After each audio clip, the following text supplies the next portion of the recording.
What the hell does it look like I'm doing? I think you've had enough of that. No, I don't think I have. Bartender? Jeff, you're coming apart at the seams now. I'm not going to stand around and watch it happen any longer. Don't, big brother. Just go on home to your nice, secure little family house, have a nice home-cooked meal, and just leave poor little old Jeffy alone, all right? So you can drown your sorrows in liquor and then feel even sorrier for yourself? Is that what you want? Not a bad idea. Bartender, another one. No, that's enough. I don't care if you tell me what's bothering you or not, but I have to be here because I want to help you. I wasn't planning on telling you. Why don't you stand up and face your problems like a man instead of some spineless, gutless amoeba? Gutless? Yeah, it doesn't paint a very pretty picture, does it? Oh, not in the true sense, in the tradition of the Webers, eh? Yeah, that's right.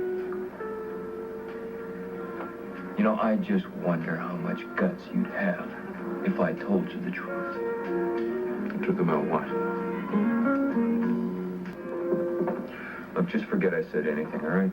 No, you're the one who made the big remark that if I knew the truth, I wouldn't be able to handle it. So come on, tell me. Oh, that's right. You always did love a challenge, didn't you? I have no idea what's eating at you inside, making you feel so sorry for yourself. But if I knew about it, I wouldn't feel that way. I wouldn't react the same way. Will you just shut up? You don't know what you're talking about. No, I will not. Not until you explain it to me. Now, I think our brotherly love has been through every test possible. I mean, to the extremes, and it survived. Monica? Yes, Monica, what happened 3 years ago was just as severe a test as we could ever face. You know, it's kind of funny, Rick. I just realized that, out of that mess came a brand new mess. Because if I hadn't tried to take my life, I never would have found out how it started. That's kind of ironic, wouldn't you say? You're not making any sense at all, Jim. Yeah, well, that's not exactly how it went. Exactly. It was Terry who found out first, and she told Steve, and Steve told Audrey, and Audrey told Ann, and so on and so forth. You're drunk. Who knows? I'm not drunk, but that's not a bad idea. Bartender, I'd like another one of these, another one for my friend. That's enough, all right? Thank you. I'm a paying customer here, and if you Jeff, if you don't straighten yourself, I'll do it for you. Look, you lay off, all right? All my life you've been bossing me around, so just lay off. Jeff, I am your brother, and I'm not going to stand here and watch you tear your life apart without trying to help you in every way Listen, possible. don't bother, all right? Because you're not my brother, and you never have been. Just telling it like it is. We have always been a very close family since we were kids growing up. Well, you got lie number one going there in a long series of lies that the Weber kids grew up believing. That is alcohol talking, buddy. No, Vic. I'm telling you the truth. You aren't even making sense. You're drunk. You don't know what you're Look, saying. I am making perfect sense. But you're just too big-headed and self-righteous to believe it. Jeff, you want everybody in here to hear what you're saying. Oh, that's right. I'm sorry. You're worried about impressions, aren't you? Not for myself, no. Oh, of course not. Because the pillar of strength and virtue in this community, Dr. Richard Weber, would never do anything to create the wrong impression. Don't you get tired of being so proper? No, I guess not, because I don't think I've ever been able to forget the nice family social position that we inherited from our... You know, that's the biggest laugh of the night. Look, I don't care what's eating you, but you're not going to talk about Mom and Dad that way. Serious. Look, Helene and Lars left us nothing but... Hey, that's enough. That's it. I don't want to hear any more, all right? Then get the hell out of here so you don't have to. All right, then I'll leave. Is that better? Huh? Is that it? Not alone. I'll go with you. You need it. Don't do me any favors. Excuse me, sir. There's quite a bar bill here. Would you like to take care of it? That's the smallest I've got. Well, I don't have that much. That's all right. Keep it. Jeff?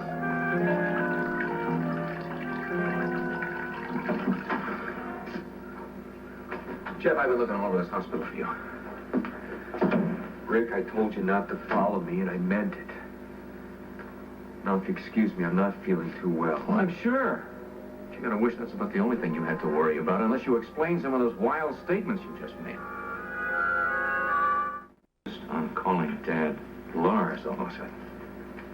That was his name, wasn't it? Well, we always called him Dad, and don't you remember that? Well, from now on, he's Lars to me, so you might as well start accepting that. I'm not accepting anything until you tell me exactly what's happened. Come on, tell me. I know. Lars Weber was never my father, so why should I call him Dad? Jeff, you are losing your mind. Yeah, well, if you had told me that a few weeks ago before I learned the truth myself, I would have agreed with you. I'm sitting here looking at you. I don't even know you. I mean, you're not the same brother that Terry and I grew up with. Exactly. And now that that's finally sunk in, why don't you just get out of here and go uphold the Weber tradition? Oh, is that what you're suddenly afraid of? You won't be able to live up to the responsibilities that we inherited? No, sir, no. Because Audrey released me from those responsibilities when she finally told me the truth. Well, what does Audrey have to do with this now? I just told you, she's the one who finally told me the truth. I don't think there is any truth. I think that's just an excuse to permit your kind of behavior. Steve Hardy is my father! Jeff, what did you say? Steve Hardy is my real father, not Lars Weber. You really are losing your mind. Look, our mother left Lars when you were just a kid. In fact, she was going to divorce him. And she fell in love with Steve Hardy. And before Steve left for Korea, Mom and Steve had an affair and produced an illegitimate kid. Me. That is a rotten lie, and you're not going to get away with it. Not if they can't come here and defend themselves. Would you believe it? If you could read the whole account in Mom's own handwriting, that's why I went to Hawaii to see Terry. Terry's got a letter that was only to be opened if my life was in danger. So a couple of years ago, when it didn't look like I was going to pull through, Steve and Terry went to the safe deposit box where Mom kept that letter, and that's when they learned the truth. I'm Steve Hardy's kid, not Lars Why Weber. don't you get the hell out of here and take your lie with you? Go on!